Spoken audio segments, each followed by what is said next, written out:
se supone que ya está. Ya está, ok. Entonces vamos a empezar. Ok. En este momento se supone que deben de estar viendo mi pantalla y están viendo este bonito documento. Entonces, no sé ustedes, pero yo tengo muchos problemas de comunicación y no solamente por el internet, sino que de plano, como que a veces quiero decir una cosa y termino diciendo otra. Entonces, descubrí que ese problema de comunicación es porque no sé matemáticas. Y ahorita les voy a enseñar por qué es culpa de que no sé matemáticas, ¿va? Bueno, ¿qué vamos a hacer el día de hoy? Vamos a platicar un poco sobre todo lo que se pesa las matemáticas, la base de básicamente todo lo que se hace en matemáticas, pero particularmente lo que nosotros vamos a estudiar en cálculo. Voy a meterles, introducirles un poco de conceptos que son, pues vaya, fundamentales, que es el día a día de la vida de algún estudiante de física o de matemáticas. Am, Vamos a meternos también con algunos elementos que van a ser nuestro objeto de estudio, que son conjuntos, y vamos a ver que para operar con ellos necesitamos tener ciertos pensamientos razonables para trabajar. Entonces, vamos a estudiar el día de hoy todo eso y algunas cosillas, ¿va? Bueno, entonces, primero hay que checar cuáles son los bloques fundamentales con los que se construyen todas las matemáticas. Vuelvo a repetir, voy a creer o voy a suponer que en este momento las personas que entraron son de SFEM, no son de la UNAM. Bueno, de la UNAM también, pero es que creo que también hay algún alumno que es del ESIME, creo, y algún chico creo que era sí, del ESIME. Entonces, a veces como que no dan mucho este enfoque.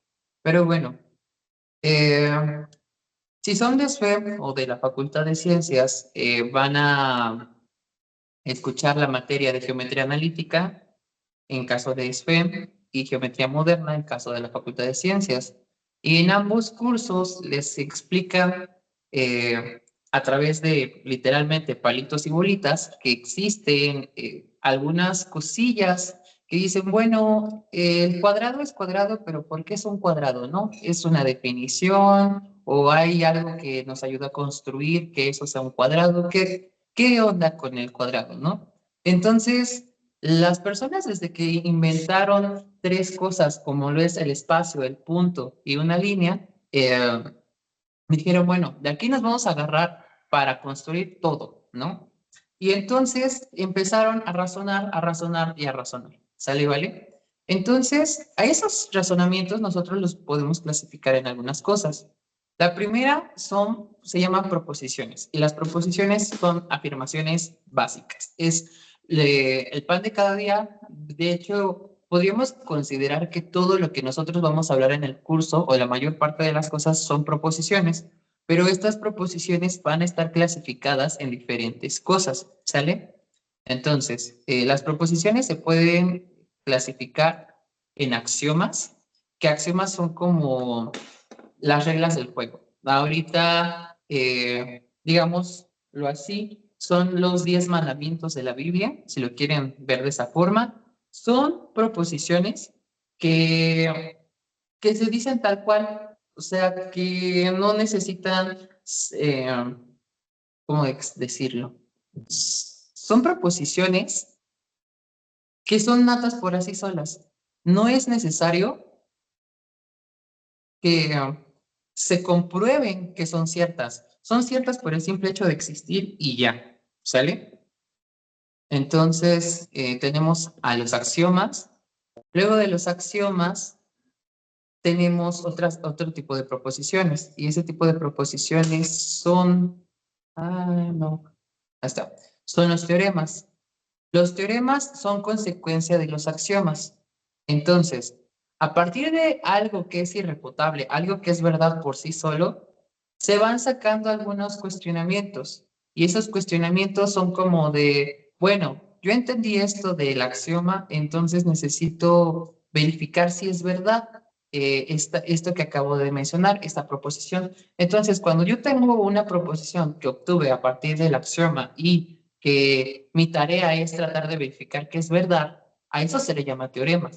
Pero aparte de que exista el teorema, también existen otro tipo de proposiciones. Entonces, en general, esas tres cosas, o todo lo que vamos a trabajar son proposiciones, pero las proposiciones van a ser clasificadas acorde como a ese nivel de importancia que tienen, siendo los axiomas los más importantes. Es como, ¿cómo decirlo? Es como si ustedes fueran albañiles y van a construir una casa, entonces las varillas van a ser los axiomas, porque es la base de todo. Y al final del día, todas estas cosas se consideran proposiciones, ¿sale? Entonces, aparte de los teoremas, tenemos lemas y corolarios. Los lemas y los corolarios van a ser resultados directos del teorema. Uno nos van a ayudar, los lemas nos van a ayudar, por ejemplo, a poder verificar la veracidad del teorema y los corolarios van a ser efecto de esos teoremas. Digámoslo así, es un teorema, es el corolario es el teorema del teorema, ¿sale? Y los lemas son proposiciones que a veces nos ayudan a poder verificar esa veracidad de los teoremas, ¿sale? Entonces vamos a identificar un poquito más de ellos. Primero, la definición de proposición. ¿Qué es una proposición? Es una afirmación que puede ser verdadera o falsa, pero no va a ser ambas, ¿sale y vale? Entonces, algunos ejemplos de proposición pueden ser algo como 2 más 2 es 4. O sea, eso es verdadero y es una afirmación. Yo estoy diciendo 2 más 2 es 4, ¿no? Bueno, claro, si estamos hablando de números reales y cosas así, porque vamos a descubrir que de hecho a veces el símbolo de 2, el símbolo de 4, es eso, es un símbolo, ¿no? Pero no necesariamente significa que ese sea su valor. Son unas cosas medio locas que luego la gente sacó por alguna extraña razón. ¿Ok? Bueno, otra proposición, por ejemplo, 5 es mayor que 10. Si yo dijera eso, pues estaría cometiendo un error, ¿no? Porque hasta donde todo mundo sabe, pues el 5 no es más grande que el 10. Entonces, a esa afirmación que yo acabo de decir, pues no es verdad, es una mentira. Entonces, la afirmación es falsa, ¿sale? La proposición que yo estoy comentando, pues no es verdad. Ok. Esta otra. Todo número par es divisible entre dos. De hecho, ahí hay alguna situación, pero de sí, todo número par es divisible entre dos. Pues sí, ¿no? Porque es su mitad y por definición de número par es un número que es de la forma 2K, ¿no? Entonces, el hecho de que todo número par es divisible entre dos, pues también es una afirmación, es un enunciado donde yo estoy afirmando algo o estoy mencionando algo y el carácter de esa afirmación o digo de esa oración es que es verdadera. Entonces la proposición es verdadera, ¿no? Bueno, ¿hasta aquí alguien tiene alguna duda? A ver, déjenme ver. Mm, les digo, pueden escribir si no hay algún problema, si no, sin detalle alguno, pero creo que hasta ahorita no hay ninguna duda. Ok, bueno. Entonces, después de, de estas proposiciones, tenemos que ver un poco más claro qué no es una proposición. A veces en matemáticas son de mucha ayuda los ejemplos, pero también ayuda mucho los no ejemplos. Y un no ejemplo es una manera de decir, ok, eh, ya viste que la casa es grandota, pues esa no es la casa, ¿no? Entonces, aquellas cosas, a veces a nosotros nos resulta muy complicado decir qué es algo. Entonces, nos facilita un poco más decir que no lo es, ¿no? Por ejemplo, no sé, un plátano, ¿no? Un plátano no es redondo, un plátano no es rectangular, un plátano no es un prisma, no es una pirámide. Entonces, nos ayuda un poco más a delimitar y entender qué es un plátano, ¿no? En este caso, vamos a ver qué cosas no son proposiciones. La definición de proposición dice que es una afirmación. Entonces, una afirmación es una oración que tiene un carácter de veracidad, es decir, se tiene que verificar que ese enunciado que tú estás mencionando sea verdadero o sea falso. Entonces, cuando un enunciado no cae en una prueba de veracidad, entonces no es una proposición. Vamos a ver algunos ejemplos de eso. Entonces, el primero es, ¿cómo estás? ¿Cómo estás? No me está afirmando si es verdad o es falso. De hecho, te está cuestionando. Está diciéndote, pues, ¿cómo estás? ¿No? Si dijera, estoy bien, probablemente ahí sí tendría algún tipo de proposición, porque tendríamos que probar que sí estoy bien, ¿sale? Entonces, ¿cómo estás? Es una pregunta, entonces no es una proposición. ¿Qué día tan hermoso? Por ejemplo, ahí ya está expresando su opinión respecto a algo. En este caso está diciendo que el día a esa persona le resulta hermoso. Entonces, esto es una exclamación. Esto no entra dentro de la clase de proposiciones. ¿Por qué? Porque aquí está compartiendo una opinión. Está hablando de algo desde lo que piensa, desde lo que opina, desde lo que siente. No está mencionándolo para proponer o verificar que sea verdad o no, ¿no? Entonces, aquí, por ejemplo, x más 1 es igual a 5. Esto no puede ser una proposición. ¿Por qué? Porque no sabemos si es verdad o no. Y no lo sabemos, ¿por qué? Porque no conocemos el valor de X, ¿no? Es decir, si X valiera 2, pues es claro que la proposición es falsa, ¿no? Pero si fuera X igual a 4, pues entonces sí tendría que 5 es igual a 5. Entonces, lo que tiene este enunciado es que tiene la cualidad de ser verdadero y de ser falso. Todo va a depender del valor que tenga X. Y entonces, ¿cómo puede contener tanto verdad como mentira? Entonces, no entra en la clasificación de proposición porque ¿qué es lo que dice la definición de proposición? Que puede ser verdad o puede ser falso, pero no va a ser ambos, ¿sale? Entonces, ¿hasta aquí hay alguna duda con esto? No tenemos dudas. Les reitero, esto es más que nada para que aprendamos a hablar. Yo no sé hablar, yo no me sé comunicar, y esto es porque no sé matemáticas, ¿no? O sea, ya terminé la licenciatura en física y matemáticas, estoy haciendo otra cosa, estoy a punto de entrar a la maestría y todavía no sé matemáticas y por lo tanto tampoco sé hablar, ¿no? Bueno, entonces, aparte de las proposiciones, ahorita ya mencionamos como que es este rollo de las proposiciones, ¿no? Tienen que ser enunciados que puedan ser, que tengan un valor de verdad, es decir, que puedan ser ciertos o que puedan ser falsos, ¿no? Ok. Cualquier otra cosa de esa índole no va a ser clasificado como una proposición. Bueno, entonces, ya que sabemos cómo son las proposiciones, vamos a tomar aquellas que son de carácter puramente verdadero, ¿no? Entonces, a ese tipo de elementos se les llama axiomas. Definición.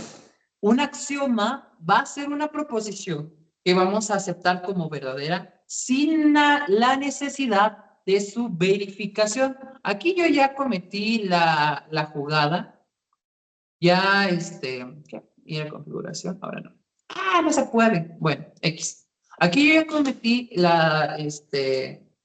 el miedo, o ya les metí el miedo de meter la palabra demostración. En matemáticas, en física, en actuaría, vaya, casi en cualquier cosa que tenga la palabra ciencia por detrás o en el fondo, siempre va a llevar la palabra demostración, ¿no? Porque al final del día, el juego del científico, de la científica, es que nosotros vayamos verificando cosas, probar si es verdad. Es estudiar, analizar, verificar que lo que estamos diciendo y lo que estamos encontrando sea cierto o sea falso, acorde al contexto en el que nosotros estamos. ¿Sale? Entonces, vamos a ver aquí en matemáticas qué son los axiomas. O algunos ejemplos de axiomas. Aquí vamos a ver esto. En fútbol, el balón es redondo, ¿no? Porque pues si fuera cuadrado, pues no podría rodar, ¿no? La cualidad de un balón o en fútbol es necesario que un balón sea redondo, pues para que pueda rodar sin ningún problema, ¿no? Entonces, decir que el balón es redondo es verdadero, o al menos hasta ahorita yo no conozco un balón que sea cuadrado o triangular, a menos de que esté ponchado, ¿no? Pero en general un balón es redondo y eso es verdad, eso es cierto, ¿no? En la naturaleza nosotros vemos que ese objeto al que llamamos balón tiene la cualidad de ser redondo. Entonces, eso es verdad, no necesita ser probado, ahí está, ¿sale?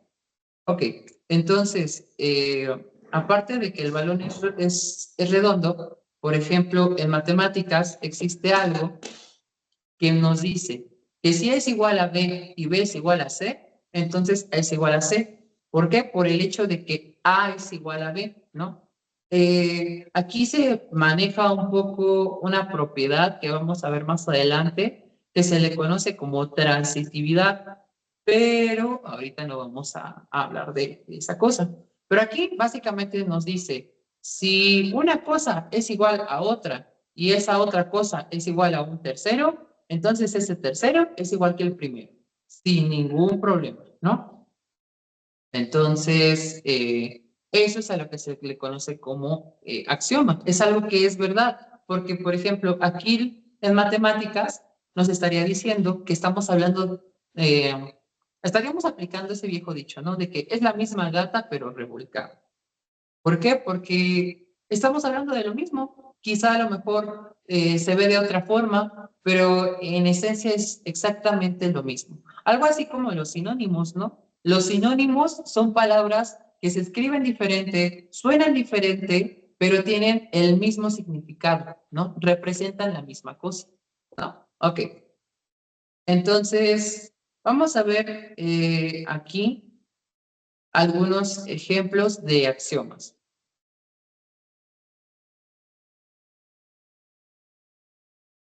Para cualquier número A más cero es igual a A. Nosotros tenemos una noción de que es el cero, pero, ¿cómo decirlo? El cero representa, más que ser un número, representa algo muy fundamental dentro de cualquier estructura de números. ¿Por qué? Porque nos va a construir un montón de cosas, ¿no? De hecho, pues no sé si les han contado por ahí que históricamente, pues el cero es una pelea muy grandota. Y, por ejemplo, los mayas, nuestros antepasados, ya habían trabajado con el cero antes de que existieran los números arábigos. Entonces, el cero es una cosa que es tan fundamental y es tan primordial para cualquier estructura matemática que tiene la propiedad de que puedes sumarlo y no va a cambiar, o puedes alterar, o puedes hacerle algo con el cero a un número y pues su particularidad es que no le va a cambiar nada. Entonces aquí en axiomas nos está diciendo que A más cero es igual a A y eso es verdadero. De hecho, bueno, mm, podríamos convertirlo en una proposición, pero para eso nosotros tendríamos que cambiar la estructura de la frase. Entonces, dependiendo de la proposición o dependiendo de la estructura de cómo tú estés diciendo algo, es la manera en la que uno va a identificarlo como un axioma o como un teorema. Y aquí es cuando la cosa empieza a complicarse un poco. ¿Por qué? Porque entonces decimos, bueno, lo que tú me estás diciendo es axioma, me lo tomo como que es verdad, o me lo estás diciendo para que yo verifique que es verdad. Entonces, depende de cómo nosotros nos dirigimos a decir o mencionar algo que será considerado en la clasificación que nosotros les estamos otorgando. En este caso, escrito de esta manera, nosotros estamos asegurando que el valor de verdad de esta oración es verdadero. Y entonces, esta proposición es acción. ¿Sale? Bueno, entonces, vamos a ver otro axioma que es un poquito parecido al anterior, al ejemplo anterior, ¿no? Si es igual a B, entonces B es igual a A, ¿no? O sea, lo mismo, ¿no? Ok, un último. La suma es conmutativa, es decir, A más B es igual a B más A. Y nosotros sabemos que eso es cierto. Pero aquí hablar de conmutatividad es algo muy complicado. Nosotros ahorita apenas estamos aprendiendo a hablar. Entonces, es un poco difícil meter esos conceptos. Los introduzco porque de alguna manera quiero creer que ustedes ya están un poco familiarizados con ellos, pero suponiendo que no, no se preocupen si no saben qué significa conmutativo. Ahorita lo vamos a ver. ¿Va? Bueno. Entonces, ahora vamos a hablar del teorema. Un teorema va a ser una proposición que necesita verificarse a través de los axiomas o de algunas definiciones que ya sean conocidas. ¿Ok? Entonces, vamos a ver algunos ejemplos de esto. Algo famosísimo es el teorema de Pitágoras, que en un triángulo rectángulo la suma de los cuadrados de los catetos es igual al cuadrado de la hipotenusa, ¿no? O dicho de otra forma, que a cuadrada más b cuadrada es igual a c cuadrada, ¿no?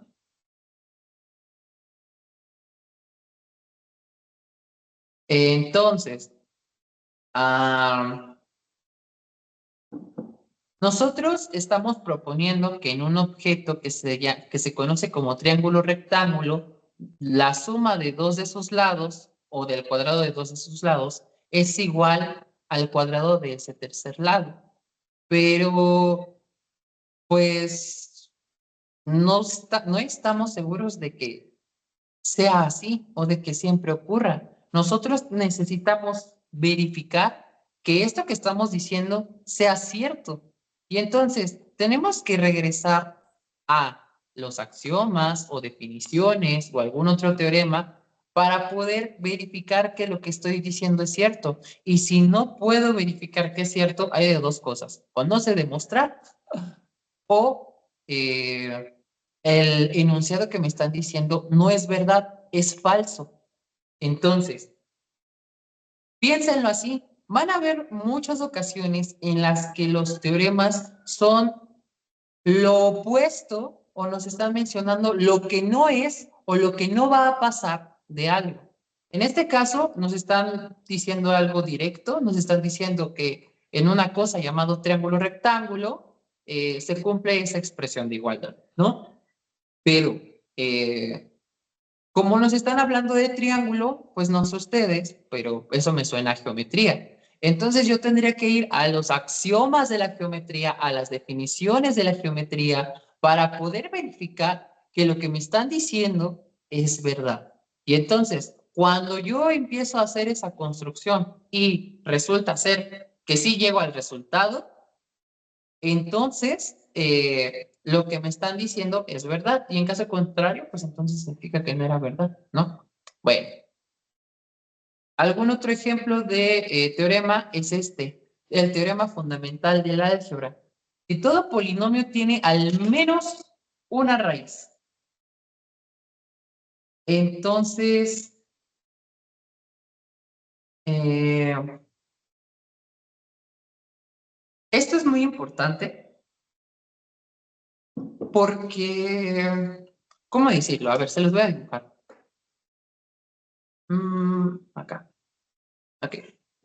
Espero que sí estén viendo bien mi pantalla y espero también estar motivándoles. Igual también como que me gusta un poco rayar.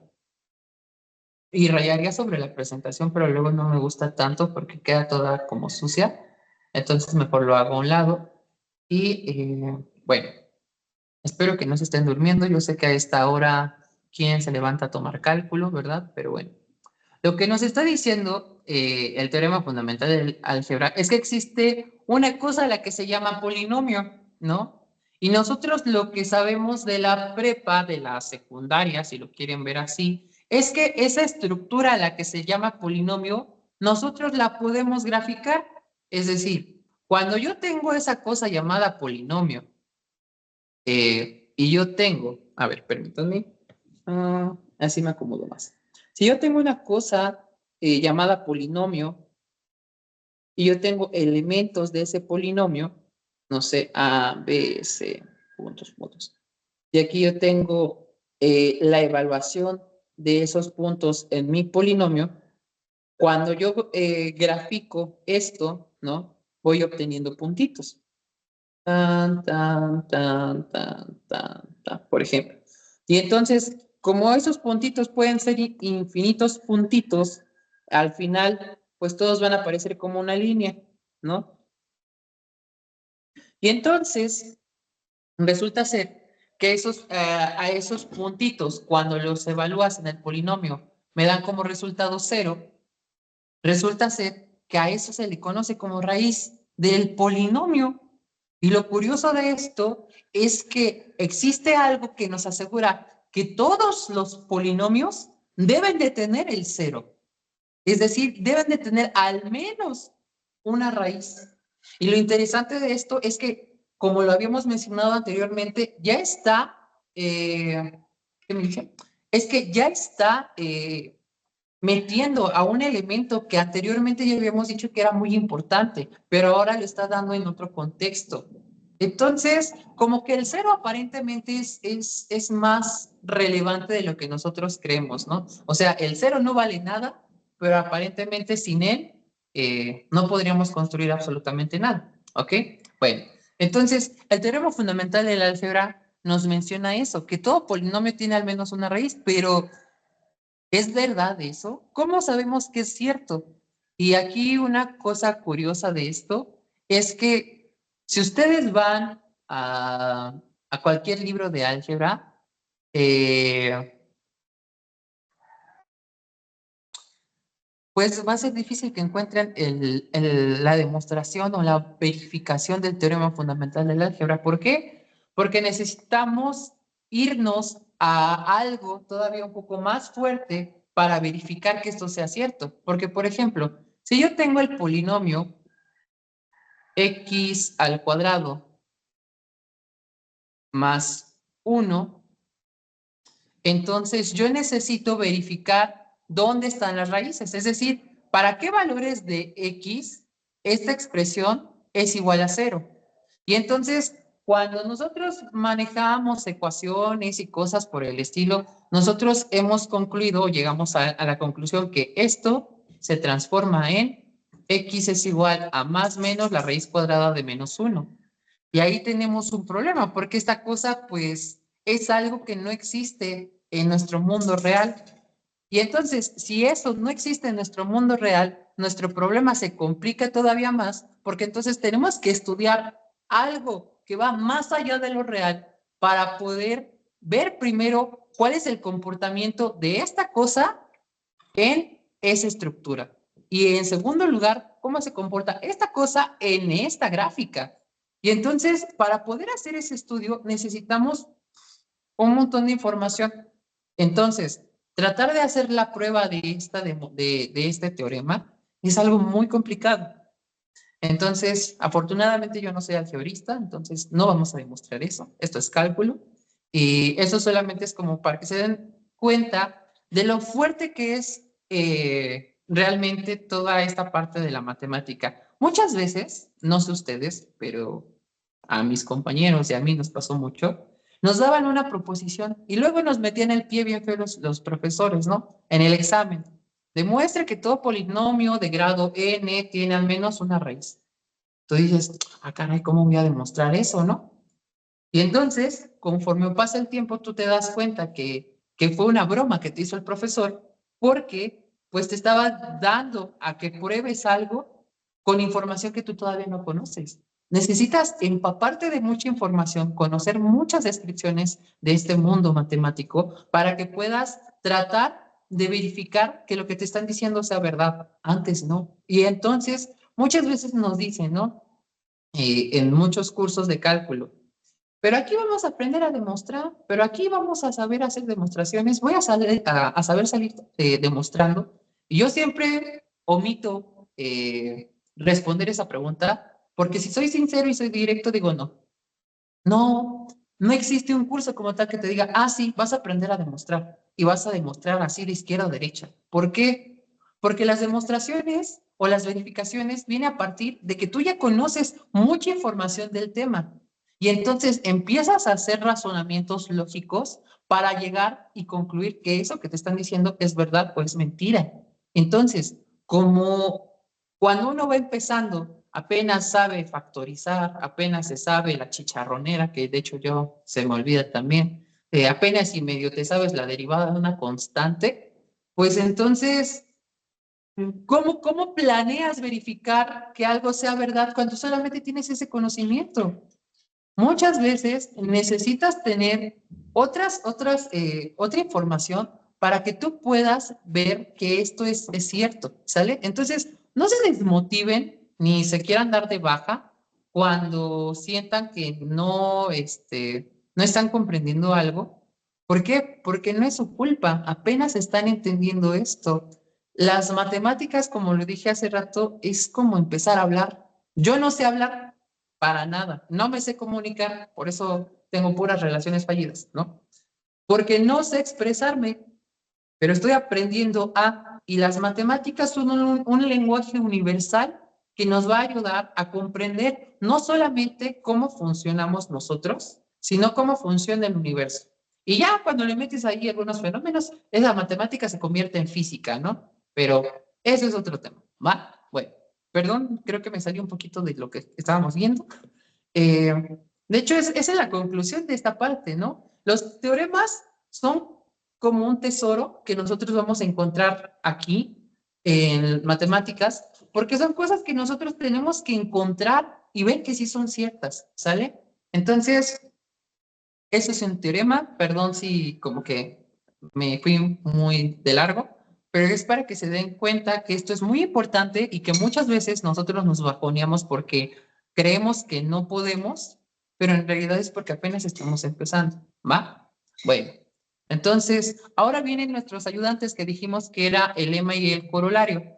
El lema es un resultado que nos va a ayudar a demostrar un teorema más importante. Por ejemplo, este, el teorema fundamental del cálculo o el que conocen en ingeniería y el que conocen en la prepa, por ejemplo, nos dice que la integral definida de algo, ¿no? Es en realidad la primitiva evaluada en esos extremos, ¿no?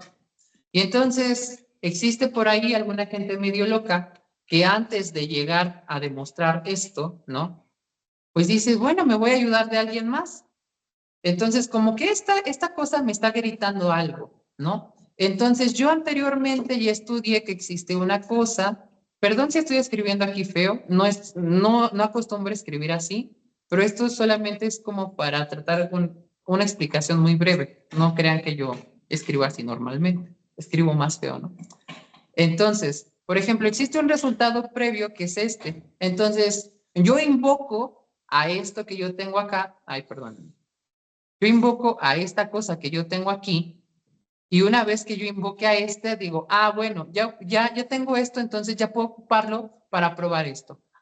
Bueno, está bien. Y entonces, cuando yo hago esas como ayuditas para poder demostrar o verificar algo que es más fuerte, es a lo que se le conoce como lema.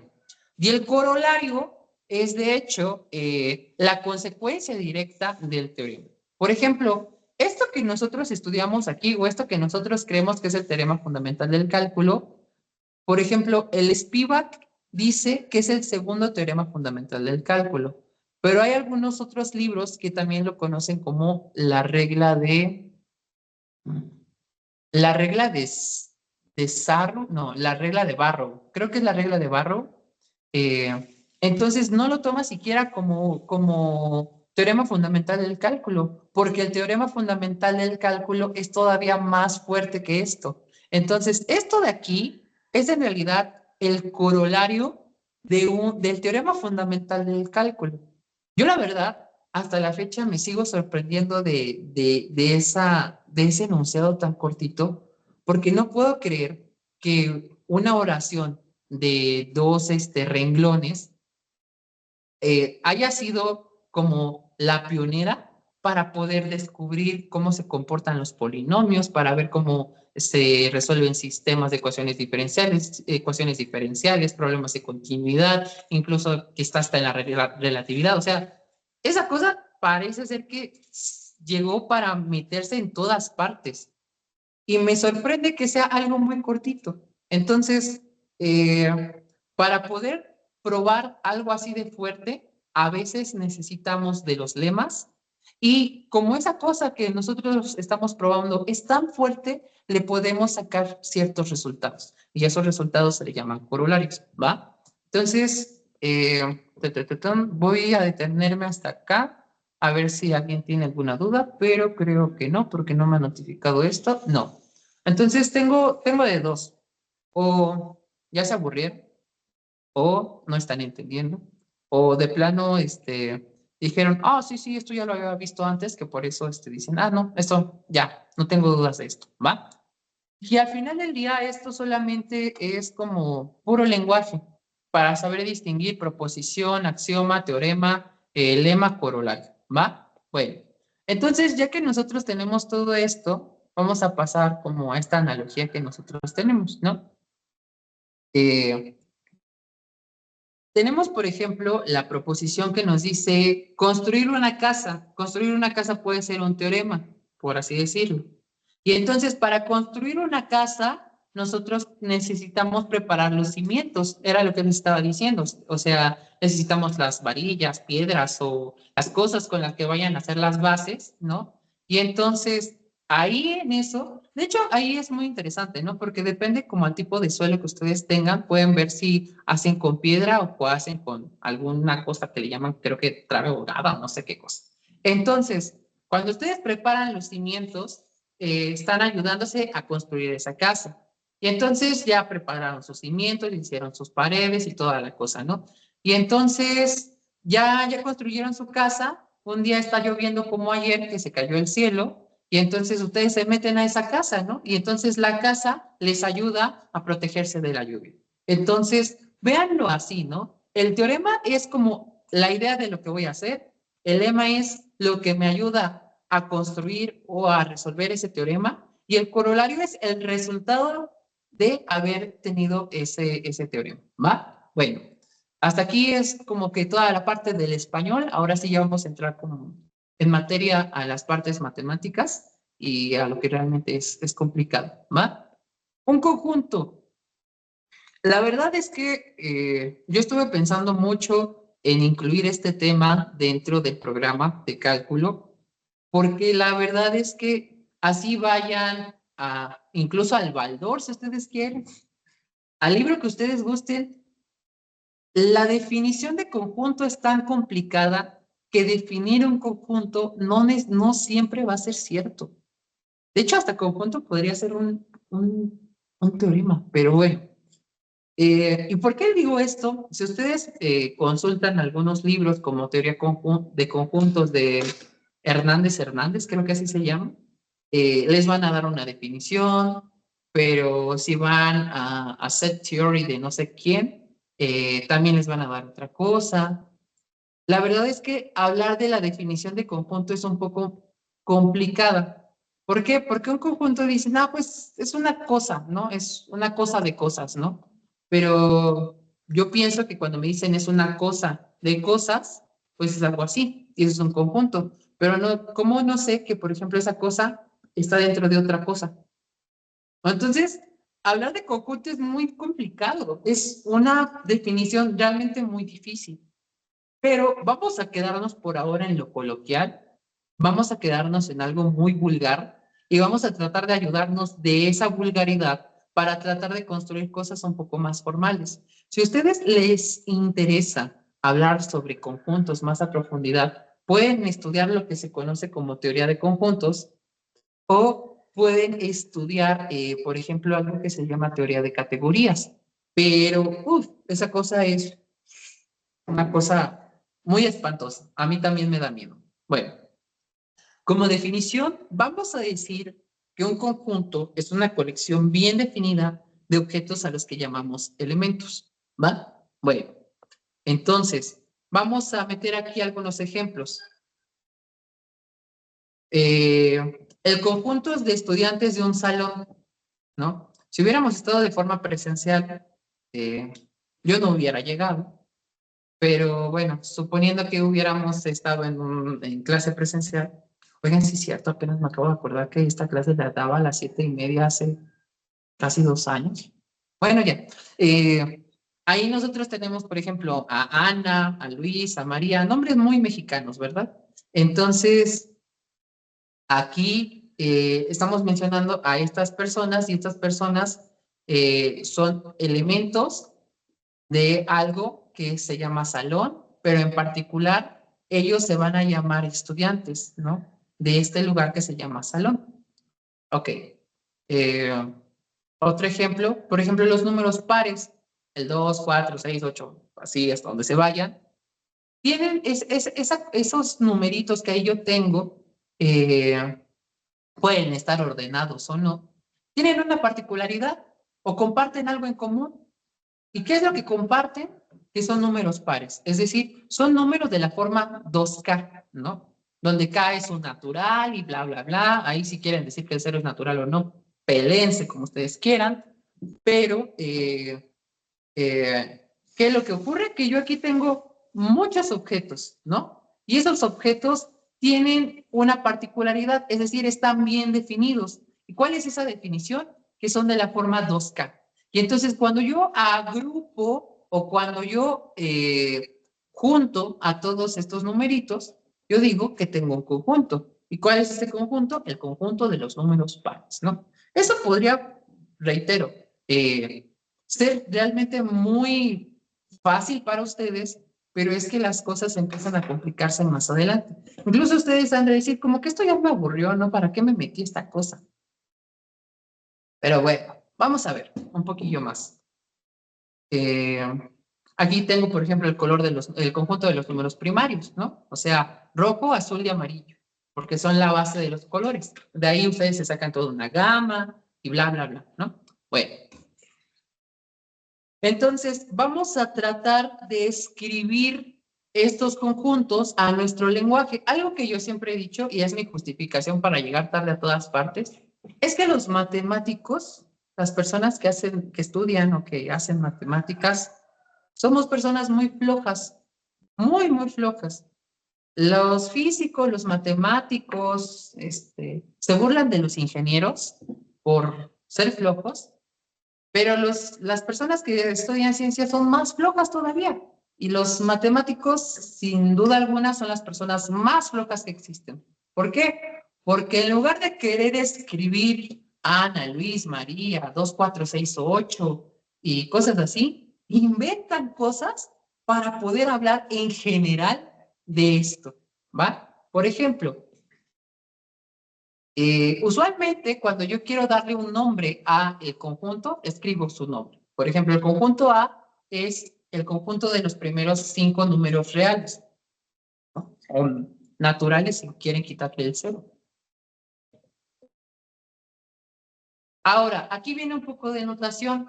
Ustedes en los libros, voy a suponer que no saben nada, que a lo mejor no han cursado cálculo, que reprobaron cálculo, que no entraron a cálculo por irse al antro, cualquier cosa, ¿no? Y que por alguna extraña situación no han tocado ni siquiera un libro de matemáticas. Entonces, cuando ustedes vean esta E, así como dobladita, se lee como pertenece. Entonces, por ejemplo, yo a partir del conjunto 1, 2, 3, 4, 5, el 3 está en ese conjunto. Entonces, para yo decir que el 3 pertenece al conjunto A, en lugar de decir eso, yo escribo 3, la E y una A, ¿no? Entonces, fíjense qué tan flojos somos, ¿no? En lugar de escribir 3 pertenece al conjunto A, nada más escribimos estos 3 simbolitos y ya, no tenemos ninguna duda, ¿va? Entonces, déjenme, lo vuelvo a poner acá. Uy. Entonces, yo digo que el símbolo S significa pertenece o se lee como pertenece a, ¿no? Entonces, 3 pertenece a, ¿no? Ok. Ahora, cuando yo quiero decir que algo no pertenece a esto, pues nada más lo cancelo, ¿no? Es decir, lo tacho y ya. Y entonces a esto se le llama no pertenece. Entonces, aquí tengo como ejemplo, 7 no pertenece al conjunto A, ¿verdad? Ahora, cosa muy importante, pertenece no es, ay, perdónenme. ¿Dónde está? Acá está. Pertenece no es igual, ay, perdón. Pertenece no es igual a está contenido. ¿Sale? O sea, el simple hecho de esa rayita ya nos está metiendo mucha información. Esto usualmente nosotros lo estamos utilizando entre números, entre elementos de un conjunto. Y aquí nosotros ya estamos hablando de conjuntos como tal. Aquí yo estoy diciendo, esto pertenece. Y pertenecer es diferente a decir que está contenido.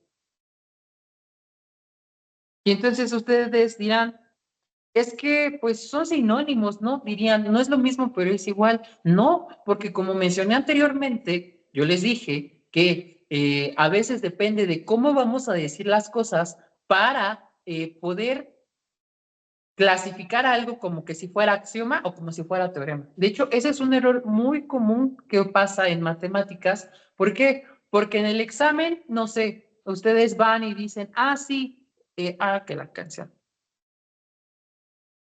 Ustedes dicen las desventajas de ser zurdo, ¿no? Ustedes escriben X está, o bueno, no, mejor otro. El 5 está en la bola X, con centro en X y radio, no sé, 2, por ejemplo. No, eso ni siquiera es verdad, de hecho. Y entonces ustedes se quedan así como de, ¿qué? O sea, se los tachan y después les dicen, ¿por qué saqué 0 en esto si está bien escrito? Porque tú estás diciendo que el 5 está contenido, cuando en realidad el 5 pertenece a esta colección de elementos. Y entonces tú dices, pero es lo mismo. No, no es lo mismo, porque aquí me estás afirmando que algo está dentro de y no que es parte de. Entonces, vuelvo. Muchas veces nosotros como que creemos que sabemos hablar el español, pero el español es tan difícil que no necesariamente nos dice eso. Y acá esa es una cuestión, ¿va? Entonces, está contenido no es lo mismo que pertenece, ¿va? Aquí tenemos esta parte y es para que vayan identificando estos simbolitos que nosotros encontramos. ¿Sale, vale? Bueno, ¿hasta acá tienen alguien alguna duda? Déjenme checo. Creo que nadie tiene dudas. Bueno, está bien. Ok, entonces vamos, rápido.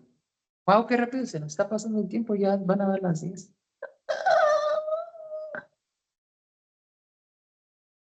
Ok, entonces vamos a empezar ahora con otra cosilla por ahí, que son las operaciones que ocurren con los conjuntos. Es decir, Nosotros ya dijimos, ya platicamos que los conjuntos, a ver, déjenme, hago esto un poquito más así. Nosotros hasta ahorita ya hemos platicado que los conjuntos son una colección de elementos bien definidos. Y por ejemplo, yo tengo el conjunto A, que es el número 1, 2, 3. Son los números 1, 2, 3, ¿no? Y el conjunto B, que es igual a el 4, el 5 y el 6, por ejemplo. Y entonces, ¿hay alguna manera de relacionar el A con el B? Déjenlo pongo, ¿no? ¿Hay alguna manera?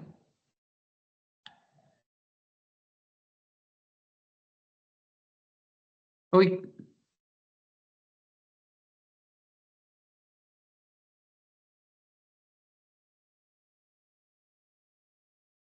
y la respuesta es que sí.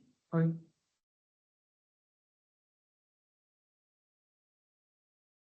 sí. Y eso, ¿cómo es? Mediante las operaciones. Y entonces las operaciones con conjuntos son una manera en la que nosotros vamos a poder relacionar, y como su nombre lo dice, operar entre los conjuntos que estemos trabajando, ¿ok? Entonces, aquí nosotros vamos a hablar de dos operaciones que son las principales, que se llama unión e intersección, ¿sale? Ay, déjenme ver qué está pasando aquí. Creo que hasta ahorita nadie ha estado, no, siguen sin conectarse a más personas. Ok, entonces, aquí, por ejemplo, yo me quiero detener un momento a preguntarles algo y espero que sí estén ahí para que entonces yo me detenga y pueda explicarles otra cosa.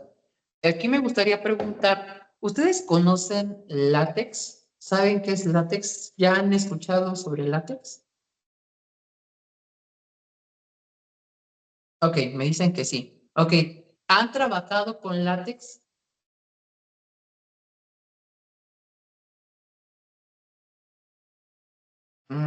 Mano levantada. Ay, ¿qué pasó? Ah, no, pues sí, que levantó la mano. Ok, quiero creer que la mano levantada significa que sí han trabajado con látex.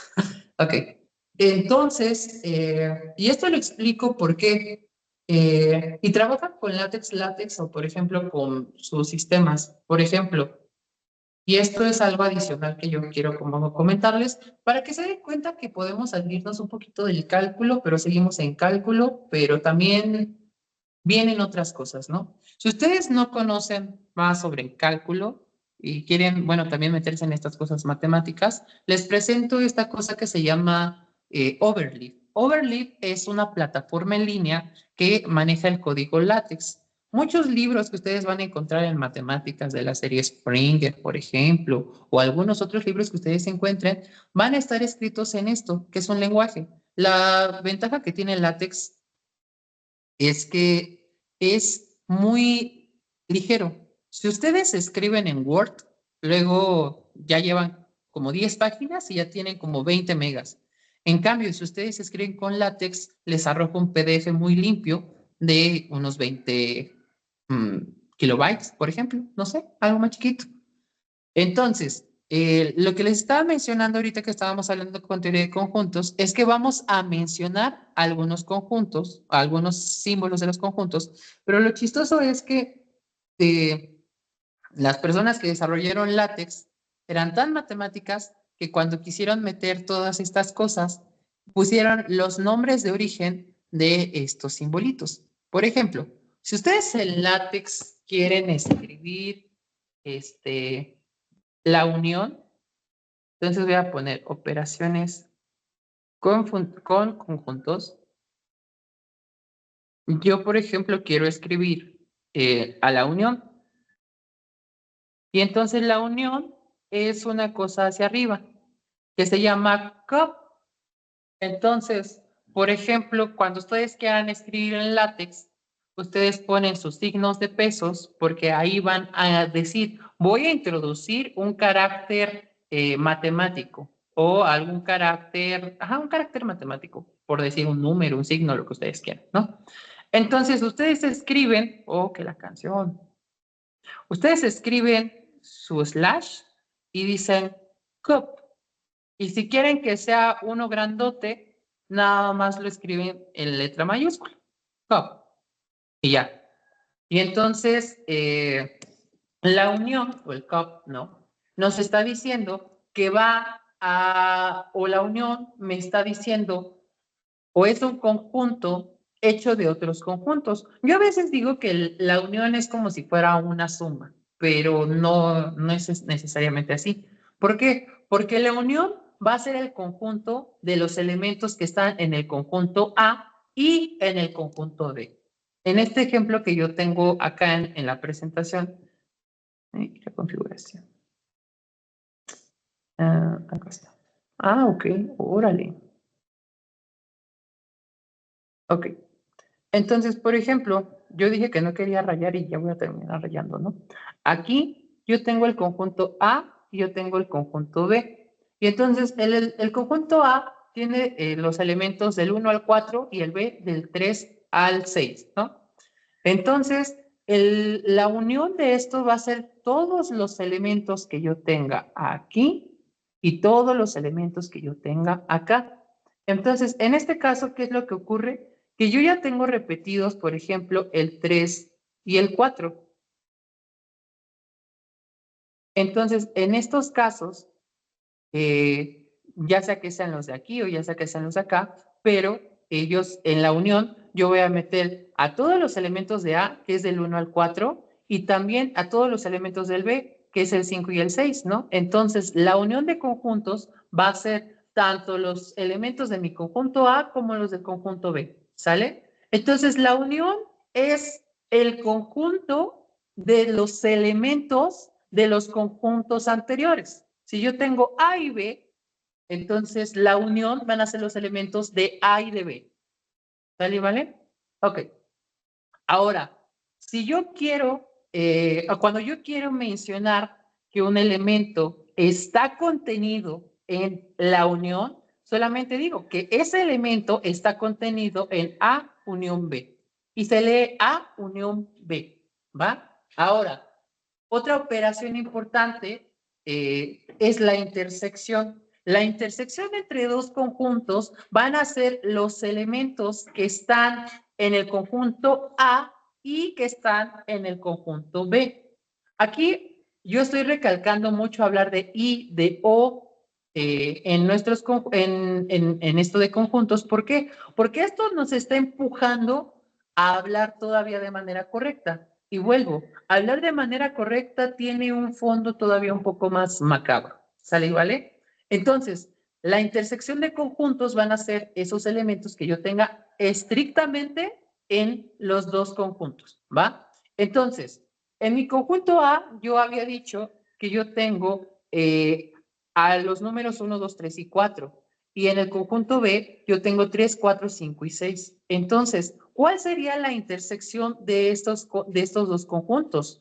Dije que son los elementos que se repiten en los dos.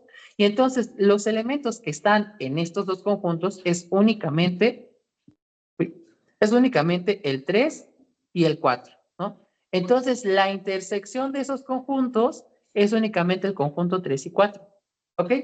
Entonces, ahora, podemos identificar que la intersección va a ser un conjunto chiquito obtenido de estos dos conjuntos grandotes. Entonces, la intersección entre conjuntos puede ser considerada como un subconjunto. Véanlo de esta manera. Yo tengo un universo y de ese universo yo tengo muchas cosas que están coexistiendo, pero hay algunas que chocan entre sí. Entonces, a esta cosita que está chocando entre sí es otro conjunto. Entonces, esto es un subconjunto de los conjuntos de este conjunto. Ahora, a veces parece como si fuera un juego de palabras bien macabro, pero de hecho es que esa es la ambición que tiene la teoría de conjuntos. Es una base muy fuerte, ¿va? Bueno, entonces, a ver, dejo de escribir. Ahí está. Existe otra operación que es la diferencia. La diferencia entre dos conjuntos son los elementos que están en uno y que no están en otro. Es decir, La diferencia entre dos conjuntos son los elementos que están en un conjunto A, pero que no están en ese conjunto B. En este caso, la diferencia entre los conjuntos A y B que nosotros estamos trabajando es que en B están los números del 3 al 6 y en A están los números del 1 al 4. Entonces, la diferencia es que en el A está el 1 y el 2, en B no está el 1 y el 2. Sí está el 3 y el 4, pero el 1 y el 2 no. Entonces, la diferencia entre esos dos conjuntos es que el conjunto A tiene los elementos 1 y 2. Por lo tanto, la diferencia de A y B es 1 y 2. Entonces, no confundir la diferencia de conjuntos entre la intersección, porque la intersección son los elementos que ambos comparten y la diferencia es lo que yo tengo y que tú no. ¿Sale? Bueno, entonces, aquí algo interesante, y es lo que nos está empujando a esta otra parte, es que los conjuntos son una manera muy bonita de darnos cuenta que a veces la forma de hablar nos lleva a caminos diferentes. Y eso es porque se están basados en algo a lo que se le llama conectivos lógicos. Los conectivos lógicos nos van a permitir combinar las proposiciones, nos van a ayudar a decir, esto ocurre y esto ocurre, o esto ocurre o esto no ocurre. ¿Sale? Ok. Entre los conectivos lógicos, nosotros tenemos, perdónenme, tenemos el y. Tiene otro nombre, pero ahorita se me acaba de olvidar. Órale, ¿a poco ya llevamos todo esto de diapositivas? No, pues con razón ya llevamos una hora. Y, por ejemplo, los conectivos lógicos de unión, por ejemplo, nos permiten llevar a esto. El ejemplo que tenemos acá es y, que es como este simbolito que yo tengo acá, este simbolito raro, y entonces nos dice, llueve y hace frío. Por ejemplo, ayer, ¿no? Llueve y hace frío. Pues, y eso es verdad, porque llovía y estaba el frío bien cañón. Y ustedes se preguntarán, no es cierto, debe de haber algún lugar donde no sea verdad la proposición. Y ustedes dirán, no es cierto, no, sí, sí es verdad que cuando llueve hace frío, ¿no? Pero ahí estoy hablando de cosas diferentes. Aquí estoy diciendo llueve y hace frío. Y eso es diferente a decir, si llueve, entonces hace frío también. Y esas son cosas completamente distintas. Ok, aquí estoy diciendo llueve. Esa es una característica. Y te estoy diciendo hace frío. Entonces llueve y hace frío. Si nosotros escribimos a llueve como una L y hace frío como una F, yo puedo escribir llueve y hace frío. ¿Ya ven por qué les digo que los matemáticos somos muy flojos? Me acabo de ahorrar toda esta frasezota en solamente estas tres cositas. Entonces, llueve y hace frío. Eso suena muy parecido a los elementos de A y los elementos de B. Entonces, nosotros, por así decirlo, podemos hacer una conexión entre la lógica y la teoría de conjuntos. Y entonces el y podría ser equivalente a la unión en teoría de conjuntos. Y lo interesante aquí es que en teoría de conjuntos yo puedo cuantificar cosas. Entonces, ¿puedo cuantificar conectivos lógicos? Probablemente sí, quién sabe, ¿no? Ahí sí ya es para un matemático más alocado. Yo soy un poquito más aplicado. Bueno, entonces, ahora viene el otro conectivo, que es el conectivo O. Dice, estudio matemáticas o física. Y esta es la contradicción de la SFEM, ¿no? Porque en SFEM es estudio matemáticas y física. Las estudio mal, las dos, pero lo importante es que las estudio, ¿no? Entonces, si yo digo que matemáticas es una M y física es una F minúscula, yo puedo decir estudio matemáticas o física. Y entonces, nuevamente, aquí en teoría de conjuntos podría ser un poco parecido a la intersección, No, porque esa es disyuntiva, sino sería más como a la diferencia, ¿no? Porque o es una o es otra, pero no es ambas, ¿no? Entonces, esa es la similitud que tiene con teoría de conjuntos, ¿va? Entonces, aquí ya tenemos y o, dos conectivos que nos van a ayudar. ¿Mm? Ahora, existe el no, la negación. Entonces, aquí dice, no llueve, pues no llueve y ya, ¿sale? Aquí hay algo muy interesante, que es el modus poniendo ponens y el modus toliendo tolens. Tolens, esa cosa. Y esto básicamente se reduce a, como en las leyes de los signos, ¿no? Negativo por negativo es positivo, ¿no? Aquí es algo similar. La negación, o que la canción, de la negación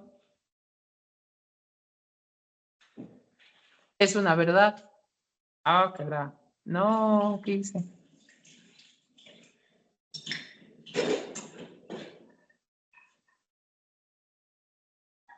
Sí, ¿no? Por ejemplo, no es verdad que no llueve. Entonces, ¿qué me está diciendo? Que sí está lloviendo. O no es verdad que no es redondo, que no es cuadrado el balón. Entonces nos está diciendo que sí es cuadrado. Y eso de hecho es falso, ¿no?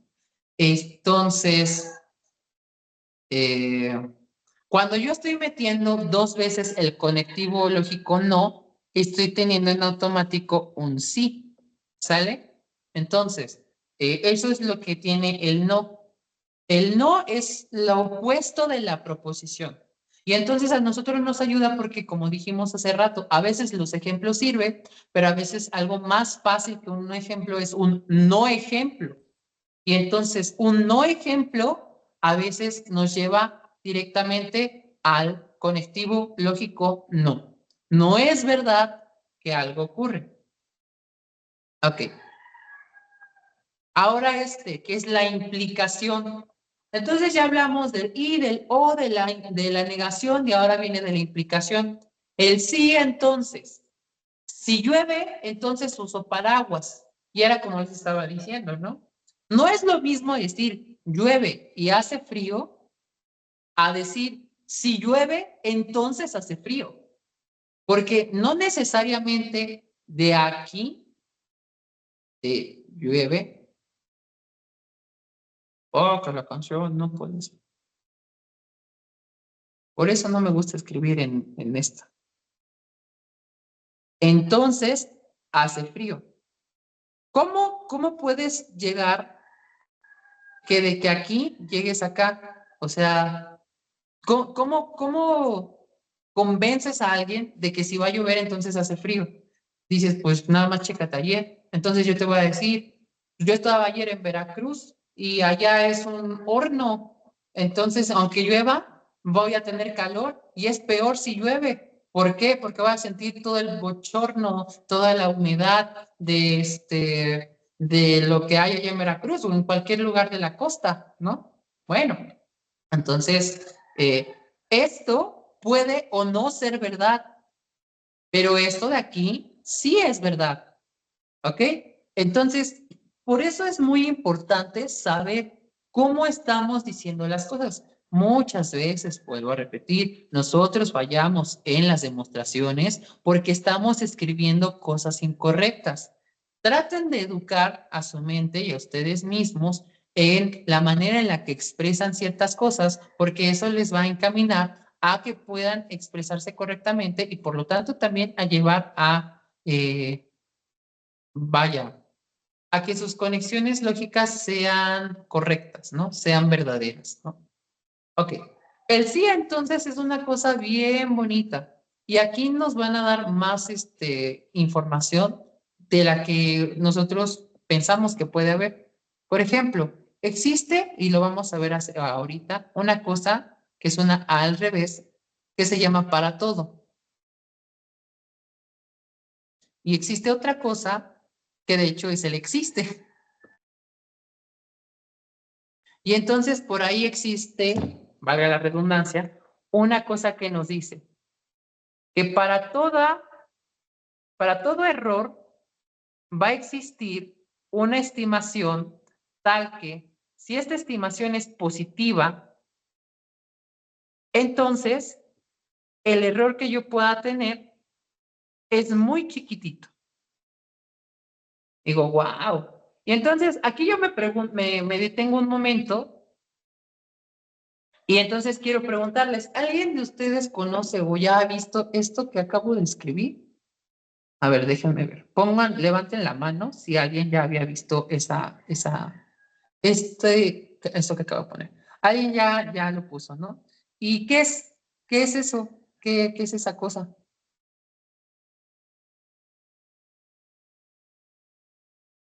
No, ni idea. Bueno, lo bueno es que sí me están poniendo atención. Eso me motiva, porque entonces no estoy hablando solo. Ok, entonces, en este momento yo estoy diciendo algo diferente de lo que ustedes han estado viendo, ¿no? Yo dije, para todo error chiquitito existe una estimación positiva tal que, como ya dije que la estimación es positiva, entonces el error va a ser muy chiquitito.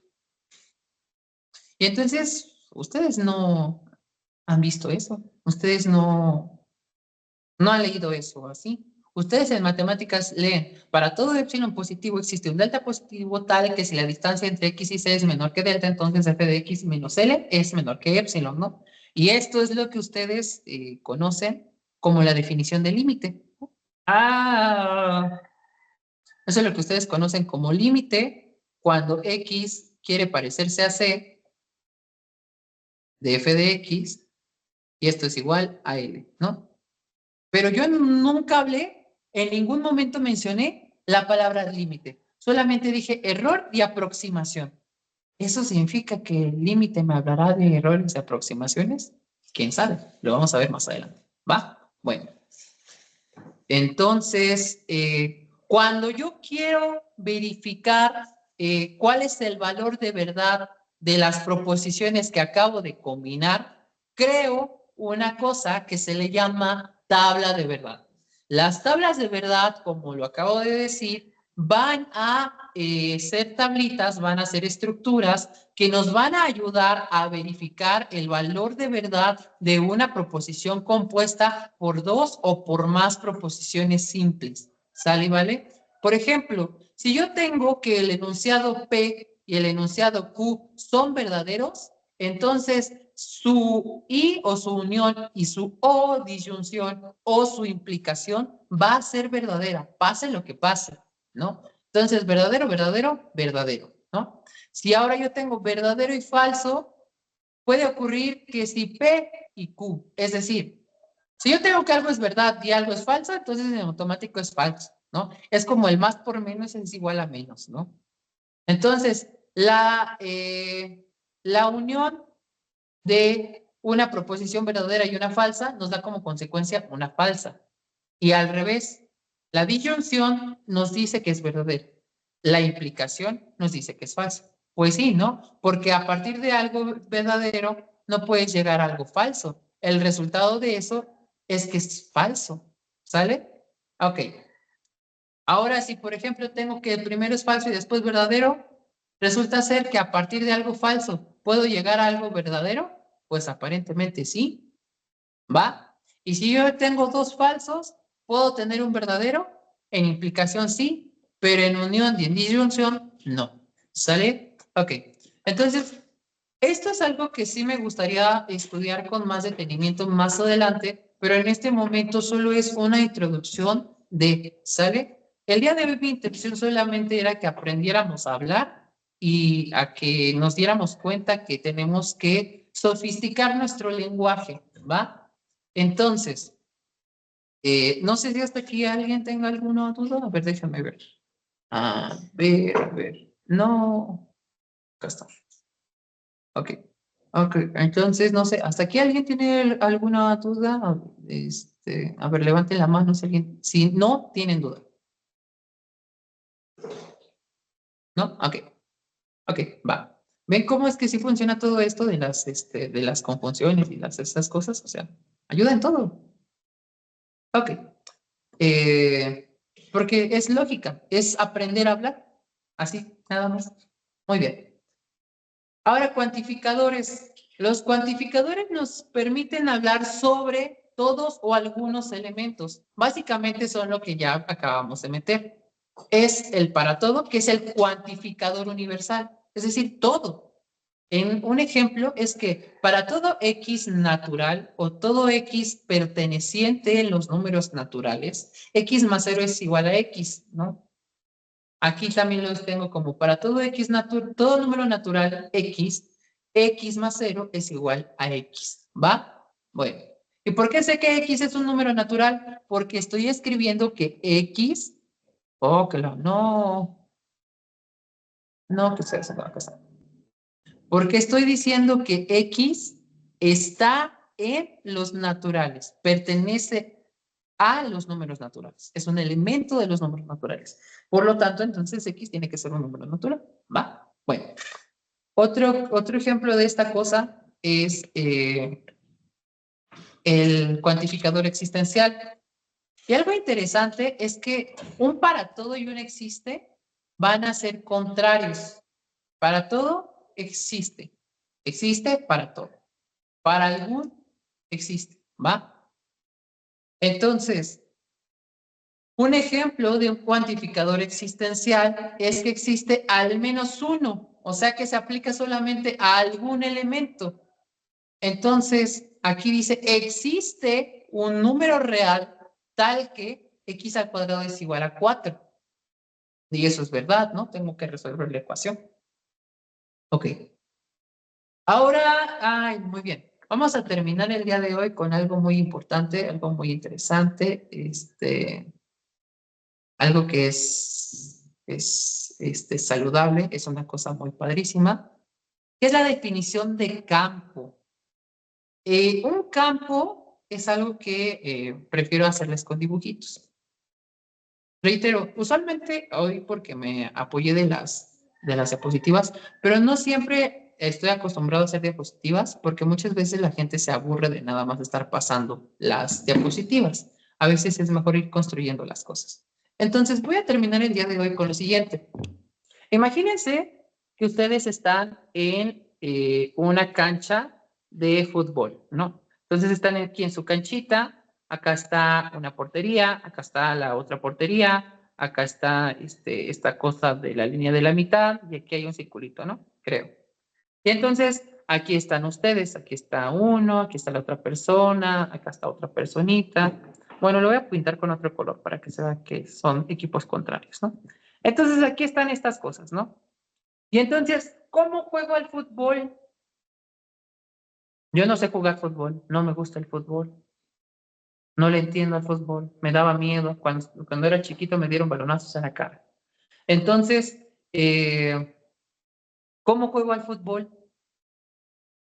O sea, por ejemplo, algo que yo no entendía del fútbol era que luego metían un gol y decían que no era gol. Y yo preguntaba por qué. Y me decía mi hermano, es que es posición adelantada. Y yo, ¿de qué es esa fregadera, no? Y nunca me sabía explicar qué era. Después entendí y dije, ah, qué mañosos, ¿no? Que tú no puedes estar adelante de cierto jugador del equipo contrario, porque entonces la actividad que hagas ahí se anula. Dije, ¿qué? ¿Cómo es posible? O sea, hasta tienen que ir ordenaditos y toda la cosa para poder meter gol. No nada más es patear la pelota y ya. Pues resulta ser que no. Dije, órale. Bueno, entonces, esa es una regla que existe en el fútbol, aparentemente. Entonces, vamos a suponer esto. Ustedes están aquí jugando y ustedes aquí tienen su baloncito. Y entonces la intención es que pues tiren a gol, ¿no? Pero hay que hacer ciertas cosas. Por ejemplo, ustedes a veces hacen pases, a veces avientan unas cosas largotas, a veces tiran un penal, ¿no? Y entonces, todo esto es cuando el balón está en la cancha, está dentro de esta sección. Porque si sale de esta sección, aunque estemos en el estadio, ¿no? En el Estadio Azteca, que ahora ya es Banorte, no va a contar la pelota, no va a valer el juego, ¿no? Y entonces hagan de cuenta que el estudio de los números reales en las matemáticas es como un partido de fútbol, ¿va? Vamos a meternos ahorita de manera intuitiva porque después vamos a hablar de la definición, ¿va? Este es un campo de fútbol. Los elementos que yo tengo aquí son parte de un juego y todo lo que esté en el juego se queda dentro del mismo juego. Es decir, todo va a servir siempre y cuando esté adentro de la misma cancha, del mismo campo de fútbol. Porque cuando yo juego afuera, afuera no vale, ¿no? Aquí, por ejemplo, se está peleando un borrachito con un policía, ¿no? Aquí con la carita triste. Acá mataron a alguien, ¿no? Como estaba jugando el América, le robaron su dinero. No sé, algo así, ¿no? Entonces, todo lo que pasa afuera del campo, a mí no me sirve. Entonces, nosotros vamos a jugar en un campo muy importante que es el campo de los números reales.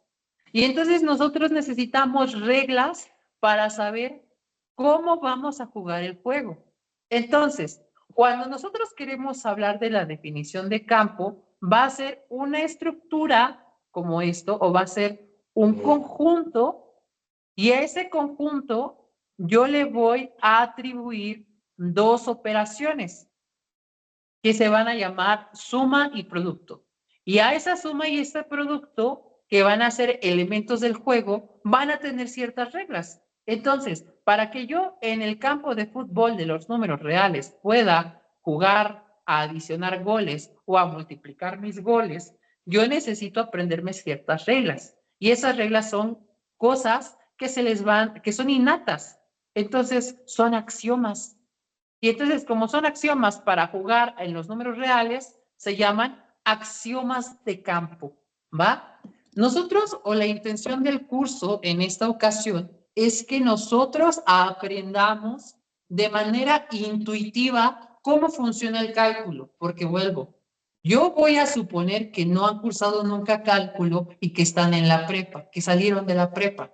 Entonces, voy a suponer que no saben absolutamente nada de matemáticas.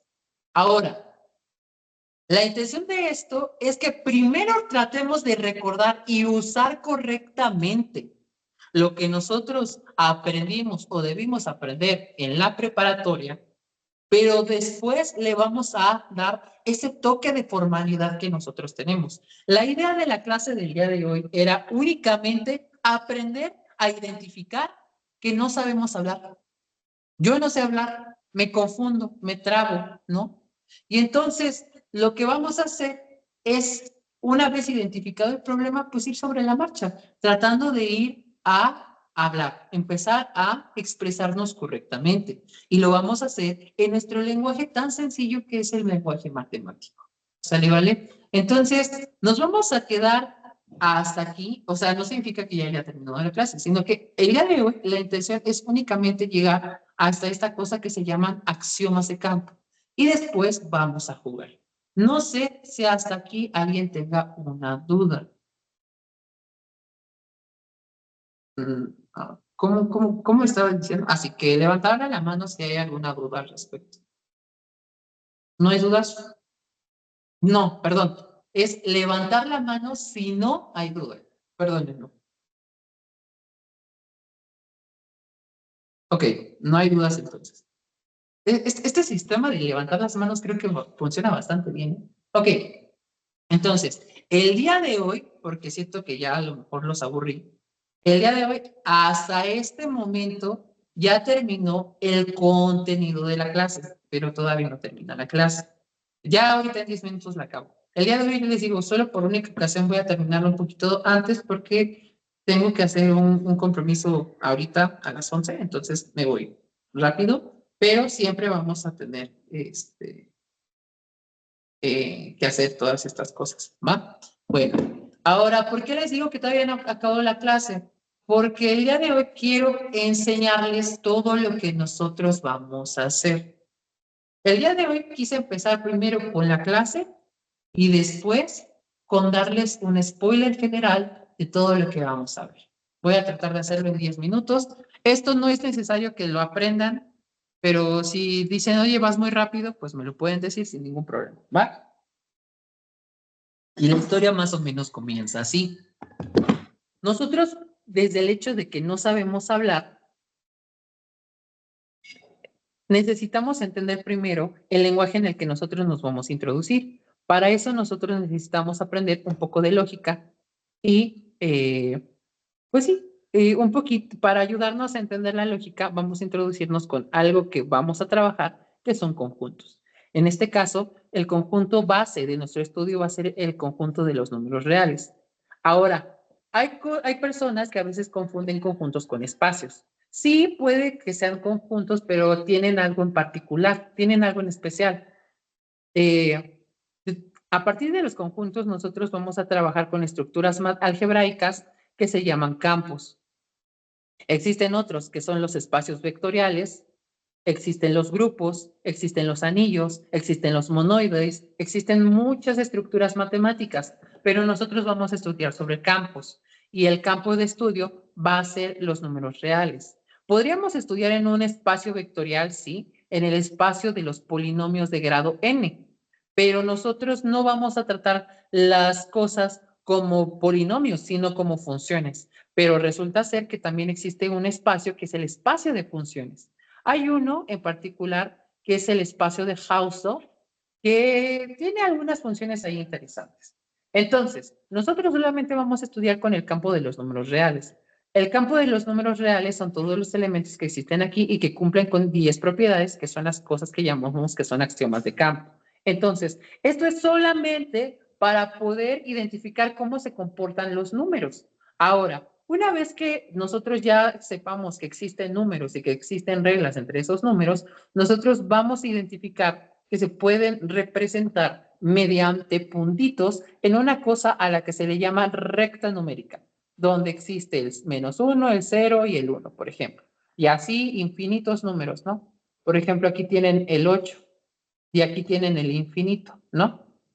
Entonces, una vez que nosotros tengamos esto, la intención fundamental del análisis es la medida.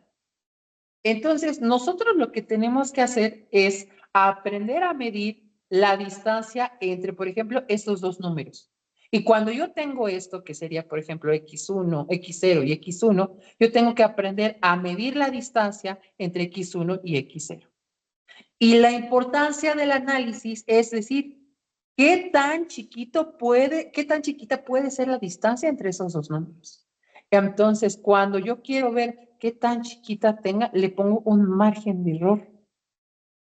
Y entonces ese margen de error me va a dar evidentemente un error, pero me lo va a dar en una cosa en la que estén evaluados los puntos. Entonces, para poder llegar antes a esto, yo tengo que comprender primero esta primera parte. Y esta primera parte es a la que se le conoce como desigualdad. Yo puedo comparar dos números diciendo que es menor, diciendo que es mayor o diciendo que es igual. Pero cuando yo ya le meto estas dos rayitas que nosotros que hemos conocido como un valor absoluto, lo que estoy diciendo es la medida entre esos dos puntos y qué tan chiquita es esa medida. ¿Y eso por qué nos ayuda? Porque a veces nosotros tenemos estructuras en las gráficas de las funciones que nosotros no, que nosotros queremos analizar para saber el comportamiento de esa función. Y entonces hagan de cuenta que le quiero hacer un zoom a la función y quiero saber qué pasa de aquí a acá. Y entonces para esto yo me aterrizo aquí y entonces yo veo la distancia entre estos dos puntos y entonces esta distancia también me va a arrojar significativamente un error entre los puntos o las conexiones que yo tenga aquí. Entonces, eso es una cosa. Y aquí yo voy a hacer tan chiquito como tan grande yo quiera hacer esto. Y esto es a lo que ya habíamos platicado, que se le conoce como límite de una función cuando un número tiende a ser otro. Pero esto es todavía más general, porque aquí estoy hablando de una distancia, así de línea recta. Pero esto de hecho también puede ser un circulito. Puede ser, puedo medir como, en forma de círculo en lugar de medir como una recta. Y entonces cuando yo hago esto, yo estoy diciendo que yo tengo una bola centrada en un número de radio algo. Y esto es la base fundamental de la topología en varias variables, ¿sale? Pero para llegar a esto, primero tenemos que entender, pues, este chiquitín de acá, ¿va? ¿Y esto por qué? ¿Por qué hago este estudio primero? Porque como yo ya estudié primero las medidas entre puntitos, después voy a estudiar en particular qué es lo que ocurre cuando un puntito quiere acercarse al otro. Y entonces cuando yo hago eso, ustedes en la prepa debieron haber entendido o debieron haber visto que cuando un número se quiere aproximar al otro, formo de una recta secante a una recta tangente. Y cuando yo mido el cambio de esa recta tangente, es a lo que yo tengo como derivada de una función, ¿no? Una derivada es un límite. El límite cuando delta x, por ejemplo, lo conocen así en los libros, tiende a cero, de f de x más delta x menos f de x entre delta x, ¿no? Entonces, eso es la derivada. Y entonces, ¿la derivada tiene un montón de aplicaciones? Claro que sí. Y hasta aquí termina el curso. Después nosotros estudiamos una cosa, nosotros ya estudiamos que a partir de una función grandota, si yo le meto la derivada, esa función de esa función me va a dar una función chiquita. Pero ¿qué pasa si nosotros siempre hemos estado estudiando con funciones chiquitas? ¿Cómo sabemos que estamos estudiando una función chiquita y no una función grandota? Cuando nosotros tratamos de buscar el proceso para convertir esta función chiquita a una función grandota, es a lo que le conocemos como integral. Y entonces la integral va a ser este proceso en el que nosotros vamos a convertir una función chiquita en una función más grandota que se le llama primitiva, ¿no?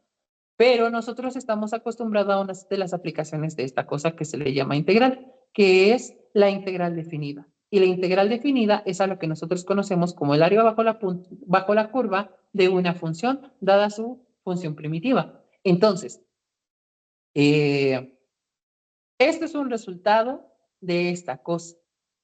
Y muchas veces nosotros creemos que la integral es una parte de la derivada. Son elementos completamente diferentes, pero tienen la relación de ser operaciones inversas, ¿no? O de ser operaciones contrarias, porque inversa es otra cosa, ¿no? Y entonces, el cálculo en esencia es eso, ¿ya? Pero lo que nosotros vamos a ver en el curso es que, aparte de esto, tiene un estudio profundo. Y este estudio profundo es a lo que se le conoce como introducción al análisis matemático. No es análisis matemático porque entonces primero tendríamos que estudiar qué es esto a lo que le llamo que esto sea un tipo de medida y que esto sea otro tipo de medida o de métrica. Y ahí estamos hablando con cosas un poco más fuertes, ¿no? Algo que también vamos a ver en el curso, que es algo que a mí me gusta mucho, es con las ecuaciones diferenciales. Una ecuación diferencial es una cosa maravillosísima. Y la intención es que se les haga más sencillo cómo llegamos de aquí a acá. Creo yo que el día de hoy solamente entraron personas que son de SFEM. Entonces, el problema que tiene el curso de ecuaciones diferenciales de allá es que nunca se los dan cualitativo. Siempre es a puro método. No les enseñan bien ecuaciones diferenciales. Entonces, la intención es tratar de aterrizar estos conceptos que yo tengo del cálculo a las ecuaciones diferenciales. Y aparte de eso, ver que esto de hecho también tiene una parte automatizada, que también tiene cierta relación. Y muchos se preguntarán así como de, es que esto solamente es una materia base y que no sirve para nada, ¿no? Supongamos que somos ingenieros y pensamos esa cosa, ¿no? Pero la verdad es que te da un pensamiento tan abstracto que puedes utilizarlo en muchas cosas. Por ejemplo, yo actualmente, uno de los trabajos más fuertes que hice durante el desarrollo de mi tema de tesis fue analizar muestras radiactivas tomadas por dosímetros. Y entonces, yo necesitaba calcular o necesitaba conocer el área bajo la curva de las intensidades que me presentaban esos dosímetros porque era el equivalente al dosis de radiación absorbida de esa cosa. Y pues no me iba a poner a calcular así, normal, porque estas son funciones muy feas. Entonces, yo necesité desarrollar un programa que me pudiera hacer eso, pero no solamente que se quedara hasta ahí, sino también que me ayudara a realizar la estadística de todos los elementos que yo tenía estudiando. Y entonces, esto es muy interesante porque de hecho esto fue algo que motivó a mis jefes en su momento a darme trabajo en el área de finanzas. Ustedes dirán, pues, si estás hablando de radiación, estás hablando de cosas médicas, ¿cómo te está saltando algo financiero, no? Ah, no me puedo mover.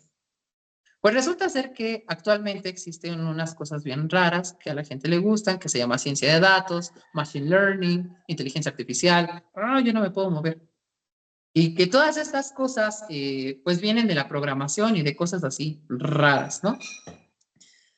Pues resulta ser que cuando las empresas tienen grandes colecciones de datos, muchas veces las bases de datos con las que ellos trabajan tienen información que no nos es útil.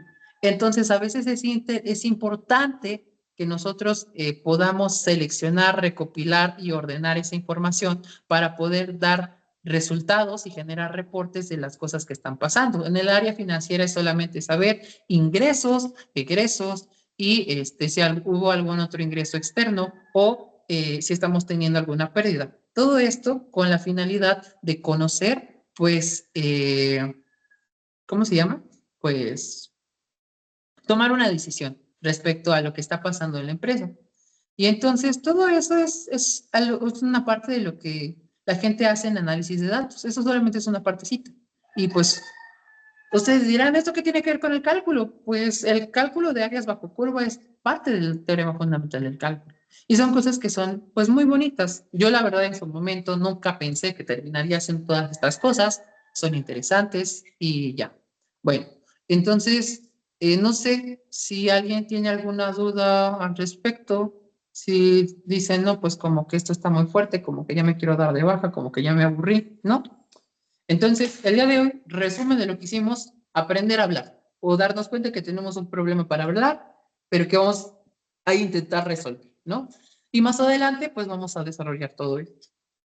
El día de mañana vamos a empezar ya a trabajar directamente como con cuentitas, por así decirlo. Vamos a establecer nuestras reglas del juego, que son los axiomas de campo, y después de hacer los axiomas de campo, vamos a trabajar sobre de ellos. No nos vamos a detener por ahora tanto en cómo jugar con ellos, pero sí vamos a mencionarlos un poco. La intención al finalizar esta semana es que nosotros podamos llegar a la idea de trabajar con desigualdades para poder construir de forma intuitiva la idea del límite.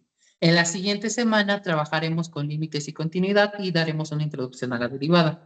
En la tercera semana vamos a hablar de las derivadas e integrales, las dos al mismo tiempo.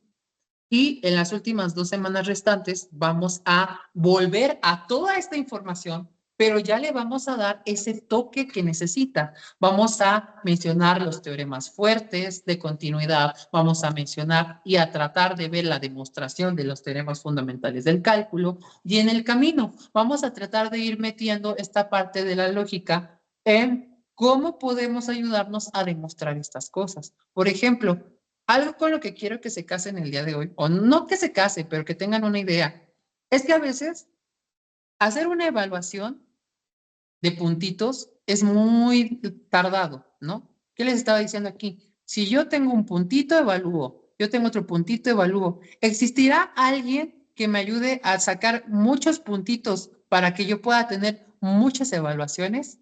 Sí, y eso es a lo que se le conoce como sucesión.